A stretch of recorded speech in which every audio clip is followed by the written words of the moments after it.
तो जय हिंद दोस्तों, स्वागत है वंस अगेन आपके अपने YouTube platform Sidhauli TV classes में। आज के इस सेशन में यूपी होमगार्ड यानी उत्तर प्रदेश होमगार्ड की तैयारी कर रहे सभी साथियों के लिए ये प्रैक्टिस सेट लेकर आया हूं। इस प्रैक्टिस सेट में आपके टॉप 50 क्वेश्चंस लिए गए हैं। आप सभी लोग इन 50 क्वेश्चंस को देखिए, विद एक्सप्लेनेशन के साथ प्रैक्टिस सेट होगा।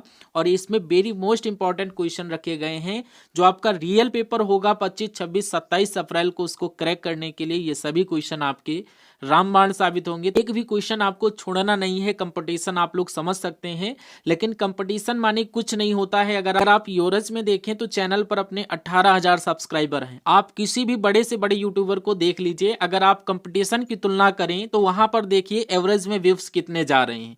बस वही आपकी कंपटीशन है। मान लीजिए 35 से 36 लाख फॉर्म फिलअप हुए हैं, लेकिन तैयारी कितने स्टूडेंट कर रहे हैं ये आपको देखना है, नंबर पर नहीं जाना है। तो इसलिए कंपटीशन आपकी बहुत कम है। बस आपको रेगुलर इन सभी क्लासेस को देखना है।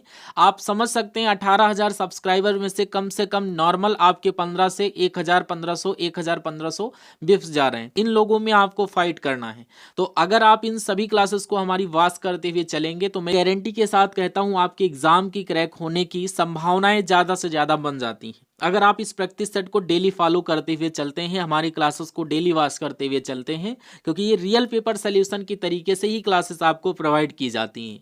तो देखिए फर्स्ट नंबर क्वेश्चन आपकी स्क्रीन पर। लेकिन उससे पहले जो भी स्टूडेंट हमसे न्यू कनेक्ट हो रहे हैं और अभी तक अपने इस चैनल को सब्सक्राइब नहीं किया है, तो आपसे एक ही रिक्वेस्ट है, चैनल को सब्सक्राइब करके बेल आइकन को ऑन कर लीजिएगा। और डेली बेस पर क्लासेस आपको प्रोवाइड होती हैं सुबह 6 बजे। अब आज से आपके लिए करंट अफेयर की क्लास भी उपलब्ध करवा दी गई है, उसको भी आपको डेली देखना है। तो फर्स्ट नंबर क्वेश्चन में पूछा जा रहा है, हृदय योजना का मुख्य उद्देश्य क्या है। वेरी मोस्ट इंपॉर्टेंट क्वेश्चन है। तो इसका उद्देश्य आपको याद कर लेना, विरासत शहरों के विकास और संरक्षण पर ध्यान केंद्रित करना। अब ये क्वेश्चन आपको समझ में नहीं आया होगा तो आप लोग देख सकते हैं, हृदय योजना यानी कि विरासत शहरों के संरक्षण और विकास पर केंद्रित है। यह योजना स्मारक संरक्षण, शहरी योजना और सांस्कृतिक संवर्धन को बढ़ावा देती है। इसलिए जब भी आपसे उद्देश्य की बात की जाए तो आपको याद कर लेना है विरासत शहरों के विकास और संरक्षण पर ध्यान केंद्रित करना। ऐसे ही क्वेश्चन आपके एग्जाम में पूछे जाने हैं, कंफ्यूजन नहीं रखना है आपके माइंड में। नेक्स्ट क्वेश्चन, जनसांख्यिकीय संक्रमण मॉडल में नगरीकरण किस चरण की विशेषता है, नाम बताइए। तो ये आपको याद कर लेना है, ये द्वितीय और तृतीय चरण की मुख्य विशेषता है। ऑप्शन नंबर बी में ऐसा मेंशन किया गया है। अगर आपने right answer option number B को चूज किया है, देख सकते हैं नगरीकरण मुख्यतः द्वितीय और तृतीय चरण में होता है। इस चरण में औद्योगिकीकरण और शहरीकरण तेजी से बढ़ता है, इसलिए ऑप्शन नंबर बी द्वितीय और तृतीय आपकी क्वेश्चन का सही आंसर बन जाता है। नेक्स्ट कह रहा, राष्ट्रीय मानवाधिकार आयोग के अध्यक्ष के रूप में नियुक्त होने वाले व्यक्ति की अधिकतम आयु सीमा कितनी होनी चाहिए। मतलब उम्र आपसे पूछी जा रही है, अधिकतम कितनी होनी चाहिए। तो अधिकतम आपको 70 वर्ष याद कर लेना, जो कि ऑप्शन नंबर बी में मेंशन किया गया था। आप लोग यहां पर भी देख सकते हैं कि राष्ट्रीय मानवाधिकार आयोग के अध्यक्ष बनने के लिए अधिकतम 70 वर्ष आपकी उम्र होनी चाहिए। क्वेश्चन, यौन उत्पीड़न से महिलाओं का संरक्षण यानी रोकथाम, निषेध और निवारण अधिनियम किस वर्ष लागू हुआ था, सन आपको बताना है। तो ये सन आपको 2013 याद कर लेना। सन 2013 में ये लागू किया गया था, ऐसा ऑप्शन नंबर बी में लिखा गया है। महिलाओं को कार्यस्थल और सार्वजनिक स्थानों पर यौन उत्पीड़न से प्रदान यह अधिनियम करता है। आप लोग यहाँ पर डिटेल में देख सकते हैं, 2013 में ये अधिनियम लागू किया गया था। यह अधिनियम महिलाओं को कार्यस्थल और सार्वजनिक स्थानों पर यौन उत्पीड़न से सुरक्षा प्रदान करता है। इसलिए अगर आपसे सन पूछा जाए तो 2013 में आपको बता देना है लागू हुआ था। क्वेश्चन, भारत में गरिमामय जीवन का अधिकार किस मौलिक अधिकार का विस्तृत हिस्सा है, नाम बताइए। तो गरिमामय मौलिक अधिकार भैया याद कर लेना, स्वतंत्रता का अधिकार ऑप्शन नंबर बी में लिखा गया है। अनुच्छेद 21 के अंतर्गत आता है, ऑप्शन नंबर बी बिल्कुल सही आंसर हो जाता है। गरिमामय जीवन का अधिकार अनुच्छेद 21 के तहत जीवन और व्यक्तिगत स्वतंत्रता का विस्तृत हिस्सा है। इसलिए आपका correct answer option number B, स्वतंत्रता का अधिकार अनुच्छेद 21 आपकी क्वेश्चन का सही आंसर बनता है। क्वेश्चन, पंचशील समझौता मुख्य रूप से किन दो देशों के बीच हस्ताक्षरित हुआ, नाम बताइए। देश के नाम आप सभी से पूछे जा रहे हैं। तो भारत और चीन के मध्य भैया हस्तांतरित हुआ था, इसलिए ऑप्शन नंबर बी बिल्कुल सही आंसर हो जाता है। पंचशील समझौता भारत और चीन के बीच 1954 में स्वाक्षरित हुआ था। यह समझौता शांति, आपसी सम्मान और सहयोग के सिद्धांतों पर आधारित है, इसलिए ऑप्शन नंबर बी भारत और चीन आपके क्वेश्चन का सही आंसर बन जाता है। सियाचिन ग्लेशियर को लेकर भारत का विवाद किस देश के साथ है, नाम बताइए। देश का नाम पूछा जा रहा है। आपको पाकिस्तान याद कर लेना है, ऐसा विवाद पाकिस्तान के साथ है। देख सकते हैं सियाचिन ग्लेशियर भारत और पाकिस्तान के बीच विवादित क्षेत्र है। यह ग्लेशियर कश्मीर क्षेत्र में स्थित है और विश्व की सबसे ऊंची युद्ध भूमि माना जाता है, इसलिए ऑप्शन नंबर सी पाकिस्तान देश आपको याद कर लेना है। नेशन में पूछा जा रहा है स्लीपर इफेक्ट का संबंध सोशल मीडिया कम्युनिकेशन में किससे है, नाम बताइए। ये क्वेश्चन आपके सोशल मीडिया से जुड़ा हुआ है और आपसे पूछा जाएगा, तो राइट आंसर आपको याद कर लेना है। समय के साथ अविश्वसनीय स्रोत से प्राप्त जानकारी की विश्वसनीयता बढ़ जाना, option number A correct answer बन जाता है। आप लोग देख सकते हैं स्लीपर इफेक्ट समय के साथ अविश्वसनीय स्रोत की जानकारी विश्वसनीय स्रोत में लगने लगती है, ऐसा आपका दिया गया था। ऑप्शन नंबर ए बिल्कुल सही आंसर बन जाता है। क्वेश्चन आईटी नियम 2021 के अनुसार महत्वपूर्ण सोशल मीडिया मध्यस्थों की पहचान किस आधार पर की जाती है, नाम बताइए। आंसर कमेंट बॉक्स में देना है। ये वेरी मोस्ट इंपॉर्टेंट क्वेश्चन है और किसी सेट में मैंने इस क्वेश्चन को करवाया है। पुराने स्टूडेंट जो भी हमारे साथ इस सेशन को वॉच कर रहे हैं उन सभी को ये क्वेश्चन राइट आंसर करके बताना है कमेंट बॉक्स में। और कोई भी स्टूडेंट ऐसा है जिसको ये क्वेश्चन नहीं आता है तो वो हमसे कमेंट बॉक्स में पूछेगा, वहीं पर आपको रिप्लाई मिलेगा। लेकिन एटलीस्ट ट्राई आपको करना है, इसका राइट आंसर देना है, क्योंकि आप सभी को पता है हर एक सेशन में 3 से 4 क्वेश्चन मैं आपको होमवर्क के लिए देता हूं।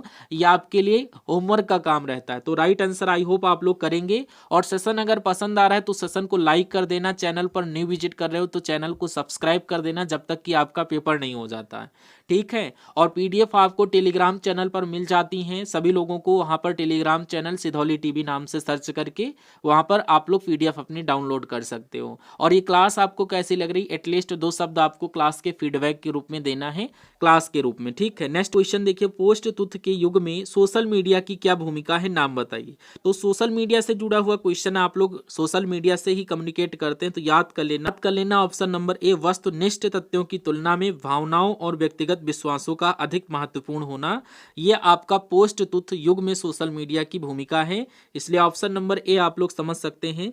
पोस्ट ट्रुथ युग मतलब सोशल मीडिया में भावनाएं और व्यक्तिगत विश्वास तथ्यों की तुलना में अधिक प्रभाव डालते हैं, आप लोग यूं समझ सकते हैं, इसलिए ऑप्शन नंबर ए में ऐसा दिया गया था, बिल्कुल सही आंसर बन जाता है। निम्नलिखित में से कौन सा अम्ल सिरके में मौजूद होता है, नाम बताइए। तो आप सभी को पता है सिरका सभी लोग खाते होंगे, सभी स्टूडेंट को पता होना चाहिए सिरके में एसिटिक अम्ल पाया जाता है। इसका आपको सूत्र लिखना है, रासायनिक सूत्र क्या होता है सिरके का, कमेंट बॉक्स में देना। अगर क्वेश्चन में पूछा जा सकता है तो आपको याद होना चाहिए सिरके का रासायनिक सूत्र। आप लोग यहाँ पर right answer option number A acetic अम्ल किए होंगे। मुख्य रूप से एसिटिक अम्ल से बनता है क्या, सिरका, इसलिए ऑप्शन नंबर ए आपके क्वेश्चन का करेक्ट आंसर बनता है। मूली चीजों का देवता the God of Small things निम्नलिखित में से प्रसिद्ध लेखक द्वारा लिखा गया उपन्यास है, नाम बताइए। तो ये उपन्यास किसके द्वारा लिखा गया है, अरुंधति राय, ऑप्शन नंबर ए में दिया गया था, बिल्कुल सही आंसर हो जाता है। The God of Small Things Arundhati Roy का प्रसिद्ध उपन्यास है, ऑप्शन नंबर ए सही आंसर मैंने आपको बताया। भारत के संविधान के अनुच्छेद 64 और 89(1) के तहत निम्नलिखित में से कौन राज्यसभा का पदेन सभापति है, नाम बताइए। तो यहाँ पर आपको उपराष्ट्रपति को लॉक कर देना है। उपराष्ट्रपति अनुच्छेद 64 और 89(1) के तहत 89(1) सेक्शन के तहत राज्यसभा का पदेन सभापति होता है, इसलिए option number D correct answer बन जाता है। आप लोग देख सकते हैं राज्यसभा का पदेन सभापति भारत का उपराष्ट्रपति होता है, इसलिए option number D correct answer आप सभी का बन जाता है। इसी क्रम में नेक्स्ट क्वेश्चन, निम्नलिखित में से कौन सा दिन भारत में राष्ट्रीय युवा दिवस के रूप में मनाया जाता है, नाम बताइए। ये क्वेश्चन मैंने आपको कई बार करवाया है। 12 जनवरी को राष्ट्रीय युवा दिवस मनाया जाता है, तो राष्ट्रीय युवा दिवस स्वामी विवेकानंद की जयंती पर मनाया जाता है, नंबर डी करेक्ट आंसर बनता है। भारत में बाल संरक्षण और आपातकालीन टोल फ्री हेल्पलाइन नंबर क्या है, नाम बताइए नंबर का। तो संरक्षण और आपातकालीन टोल फ्री नंबर की बात की जाए तो 1098 आपके क्वेश्चन का करेक्ट आंसर हो जाता है। यहाँ पर देख सकते हैं 1098 बच्चों के लिए आपातकालीन टोल फ्री हेल्पलाइन नंबर है, इसलिए ऑप्शन नंबर डी 1098 आपके क्वेश्चन का सही आंसर बन जाता है। नेक्स्ट, ईरान से दिल्ली तक कलाकारों मीर सैयद अली और अब्दुल्ला अहमद के साथ कौन सा मुगल शासक आया था, नाम बताइए मुगल शासक का। तो यहाँ पर आपको हुमायूं याद कर लेना, ऑप्शन नंबर सी में दिया गया है। डिटेल में देख सकते हैं हुमायूं ईरान से कला और वास्तुकला में विशेषताओं को लेकर आया था, इसलिए ऑप्शन नंबर सी में ऐसा दिया गया है, मैंने आपको पहले ही बता दिया। क्वेश्चन, निम्नलिखित में से किस मामले में सर्वोच्च न्यायालय ने समलैंगिकता को अपराध की श्रेणी से बाहर कर दिया है, नाम बताइए। वेरी मोस्ट इंपॉर्टेंट क्वेश्चन है और ऐसे ही क्वेश्चन आपके एग्जाम में आएंगे। Right answer option number A हो जाता है नवतेज सिंह जौहर बनाम भारत संघ आपके क्वेश्चन का करेक्ट आंसर बनता है। पर भी देख सकते हैं नवतेज सिंह जौहर बनाम भारत संघ समलैंगिकता अपराध से बाहर किया गया है, इसलिए ऑप्शन नंबर एक करेक्ट आंसर बन जाता है। नेक्स्ट क्वेश्चन देखिए, अनुलाप परिलब्ध की परिभाषा एक डैश परिभाषा है, नाम बताइए। तो यहाँ पर समावेशी आपके क्वेश्चन का correct answer option number B बन जाता है। आप लोग यहाँ पर देख सकते हैं अनुलाप परिलब्ध एक समावेशी परिभाषा है, जो कि ऑप्शन नंबर बी में मेंशन किया गया है, इसको डिटेल में समझ सकते हैं। नेक्स्ट क्वेश्चन, चुनाव सुधार के संबंध में सिफारिशें यानी अनुशंसाएं करने के लिए निम्नलिखित में से किस समिति का गठन किया गया है, समिति का नाम पूछा जा रहा है। ऐसे ही क्वेश्चन आपसे पूछे जाएंगे। दिनेश गोस्वामी समिति आपके क्वेश्चन का सही आंसर बन जाता है। याद कर लेना, दिनेश गोस्वामी समिति चुनाव सुधारों से संबंधित महत्वपूर्ण सिफारिशें दी थी, इसलिए ऑप्शन नंबर बी आपकी क्वेश्चन का सही आंसर बन जाता है। आई होप आपका स्कोर कार्ड इस प्रैक्टिस सेट में कम जाएगा, लेकिन आपको हैंडेड करने की कोशिश करना है, मतलब भी क्वेश्चन छूटने ना पाए, ऐसा कोशिश करिएगा। नेक्स्ट क्वेश्चन आप सभी से पूछा जा रहा है, ये भी क्वेश्चन मैं आपको होमवर्क के लिए दूंगा। देखिए, 1992 के 74वें संवैधानिक संशोधन अधिनियम द्वारा भारतीय संविधान में कौन सा भाग जोड़ा गया, जरा आप लोग कमेंट बॉक्स में बताइए। क्वेश्चन की लैंग्वेज चेंज हुई, बाकी आंसर आपका सेम है। ये क्वेश्चन मैंने आपको बताया है, तो राइट आंसर आपको कमेंट बॉक्स में देना है और आपको कोशिश करनी है। गलत बताओगे तब भी मैं उसको चेक करूंगा, पाओगे तो आपको राइट आंसर भी दिया जाएगा, लेकिन आपको ट्राई करना है, आपके माइंड में आंसर आना चाहिए। ठीक है, बढ़ते हैं नेक्स्ट क्वेश्चन की तरफ। देखिए, नेक्स्ट क्वेश्चन में पूछा जा रहा, हम्पी नृत्य उत्सव निम्नलिखित में से किस राज्य का उत्सव है, नाम बताइए। तो हम्पी उत्सव की जब भी बात किया जाए तो ये कर्नाटक है, कर्नाटक ऑप्शन नंबर सी बिल्कुल सही हो जाता है। हम्पी नृत्य उत्सव कर्नाटक राज्य में आयोजित होता है, बिल्कुल सही आंसर। नेक्स्ट देखिए, वेरी मोस्ट इंपॉर्टेंट क्वेश्चन कह रहा, किस मंत्रालय के पास जनसंचार के विभिन्न माध्यमों और प्रिंट मीडिया के विनियमन के माध्यम से सरकारी नीतियों, योजनाओं और कार्यक्रमों के बारे में जानकारी प्रसारित करने की जिम्मेदारी है, उसका नाम बताइए। तो उसका नाम आपको याद कर लेना, सूचना और प्रसारण मंत्रालय, ऑप्शन नंबर सी बिल्कुल सही आंसर हो जाता है। यहाँ पर आप लोग बड़ा बड़ा देख सकते हैं, ऑप्शन नंबर सी सूचना और प्रसारण मंत्रालय, जो कि यहाँ पर मीडिया के माध्यम से सरकारी सूचनाओं का प्रसार करती है, option number C correct answer बन जाता है। राष्ट्रीय विषाणु विज्ञान संस्थान निम्नलिखित में से किस स्थान पर स्थित है, नाम बताइए। याद कर लेना, ये पुणे में स्थित है, पुणे ऑप्शन नंबर डी में दिया गया है। यहाँ पर देख सकते हैं राष्ट्रीय विषाणु विज्ञान संस्थान पुणे में स्थित है, right answer option number D. Next, निम्नलिखित में से किस वायसराय ने ब्रिटिश शासन के दौरान बंगाल का विभाजन किया, नाम बताइए। तो बंगाल के विभाजन की जब भी बात किया जाए तो लॉर्ड कर्जन के द्वारा किया गया था, ऑप्शन नंबर डी में मेंशन किया गया है। लॉर्ड कर्जन ने वर्ष 1905 में बंगाल का विभाजन किया था, इसलिए ऑप्शन नंबर डी बिल्कुल सही आंसर बन जाता है। निम्नलिखित में से कौन उत्तर प्रदेश राज्य में सर्वोच्च रैंकिंग वाले पुलिस अधिकारी हैं, नाम बताइए। कई बार क्वेश्चन मैंने आपको बताया है, याद कर लेना, डीजीपी जो कि होता पुलिस महानिदेशक, ऑप्शन नंबर ए बिल्कुल सही आंसर बन जाता है।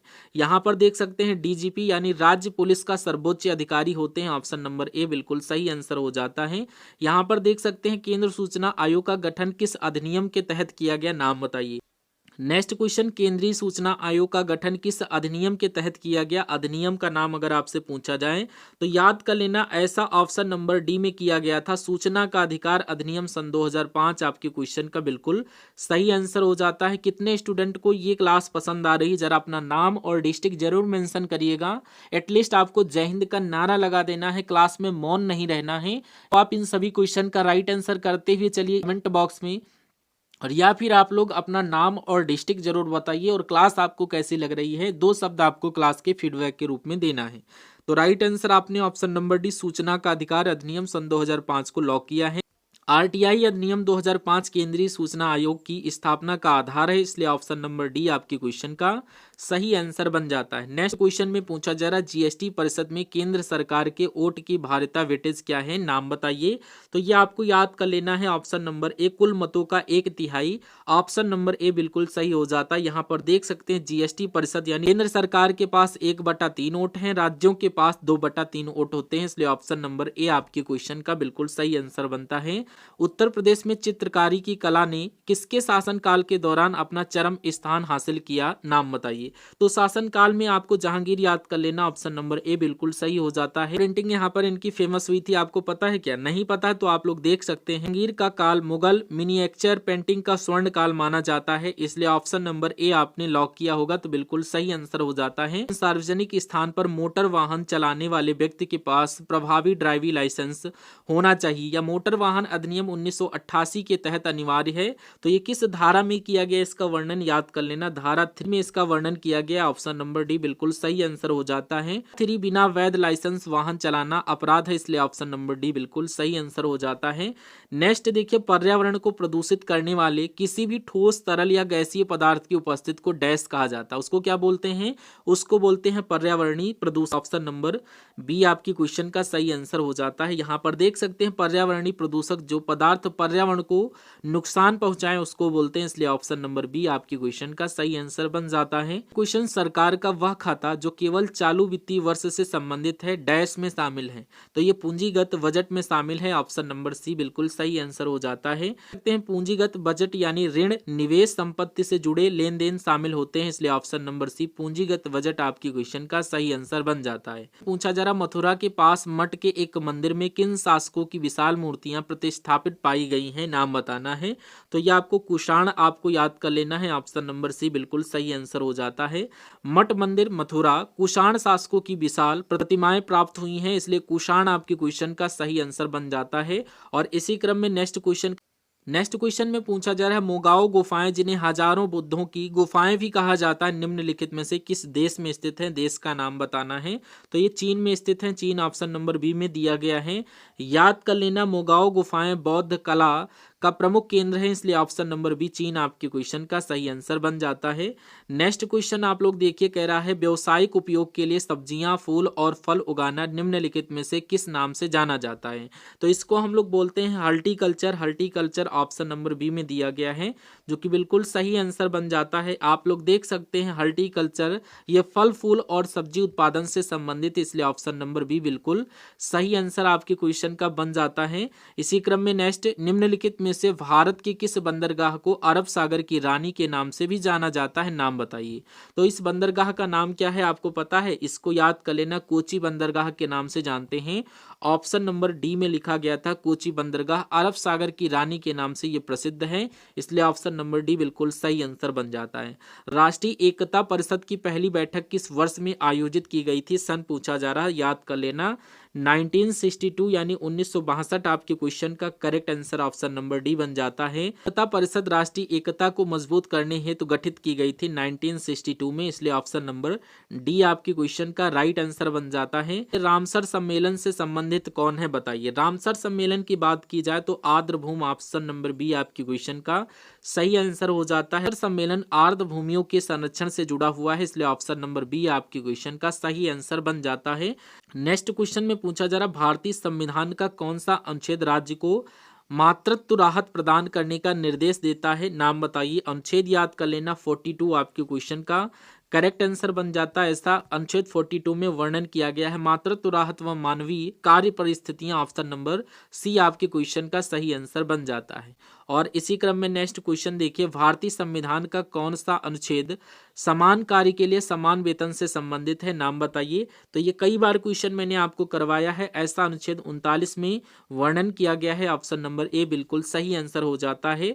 अनुच्छेद 39 डी समान कार्य के लिए समान वेतन का सिद्धांत है, ऑप्शन नंबर ए बिल्कुल सही आंसर बन जाता है। और इसी क्रम में नेक्स्ट क्वेश्चन देखिए, भारत में सूचना प्रौद्योगिकी अधिनियम का मसौदा तैयार किया गया, कब तैयार किया गया बताइए। तो ये याद कर लेना, अनसेट्रल मॉडल कानून के आधार पर तैयार किया गया था, ऑप्शन नंबर सी बिल्कुल सही आंसर आपका बन जाता है। यह आईटी एक्ट अंतरराष्ट्रीय अनसेट्रल मॉडल पर आधारित है, इसलिए ऑप्शन नंबर सी बिल्कुल सही आंसर बन जाता है।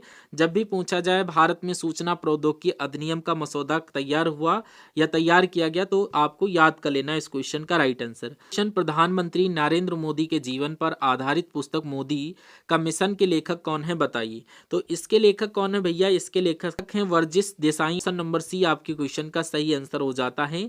मोदी का मिशन प्रधानमंत्री नरेंद्र मोदी के जीवन व राजनीतिक यात्रा पर आधारित पुस्तक है, जो कि वर्जिश देसाई के द्वारा लिखी गई है। और नेक्स्ट क्वेश्चन देखिए कह रहा है सबरीमाला में भगवान अयप्पा मंदिर में पूजा अर्चना करने वाली पहली महिला राष्ट्रपति कौन बनी है। वेरी मोस्ट इंपॉर्टेंट क्वेश्चन है, याद कर लेना। द्रौपदी मुर्मू आपके क्वेश्चन का करेक्ट आंसर बन जाता है। द्रौपदी मुर्मू सबरीमाला में पूजा करने वाली पहली महिला राष्ट्रपति बनी है। शंघाई सहयोग संगठन का मुख्यालय कहाँ स्थित है बताइए। तो ये स्थित है बीजिंग में। बीजिंग ऑप्शन नंबर बी में मेंशन किया गया है, जो कि बिल्कुल सही आंसर हो जाता है। पर देख सकते हैं SCO मुख्यालय बीजिंग चीन में स्थित है। ऑप्शन नंबर बी में ऐसा वर्णन किया गया था। संघाई सहयोग संगठन का मुख्यालय, इसका शॉर्ट फॉर्म यानी फुल फॉर्म देख सकते हैं। फेसबुक का मुख्यालय निम्नलिखित में से किस स्थान पर स्थित है, नाम बताइए। तो इसका मुख्यालय भैया कहाँ पर स्थित है। नंबर सी कैलिफोर्निया संयुक्त राज्य अमेरिका। ऑप्शन नंबर सी बिल्कुल सही आंसर हो जाता है।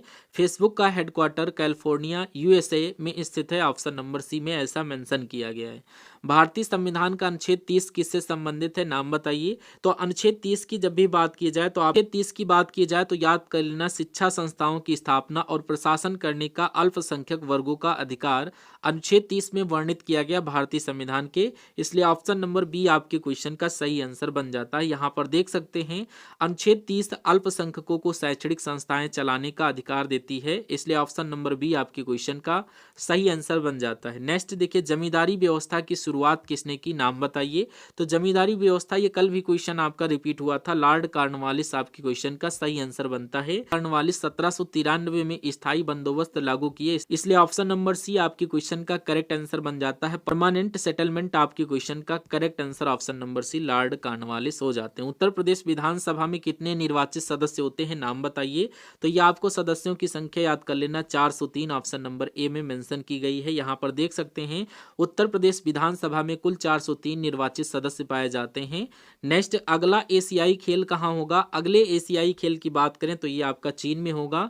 ऑप्शन नंबर बी बिल्कुल सही आंसर हो जाता है। एशियाई खेल की जब भी बात की जाए तो ये चीन में। क्वेश्चन में पूछा जा रहा है किसको फ्रांस का उच्चतम नागरिक सम्मान सेवेलियर डे लेजेंडरी ऑनर भेंट किया गया है, नाम बताइए। तो यहाँ पर आपको याद कर लेना है option number A S Kiran Kumar, भूतपूर्व अध्यक्ष इसरो के हैं। ऑप्शन नंबर ए आपके क्वेश्चन का करेक्ट आंसर हो जाता है। एस किरण कुमार इसरो के भूतपूर्व अध्यक्ष भी रहे हैं और आपके क्वेश्चन का करेक्ट आंसर भी बन जाता है।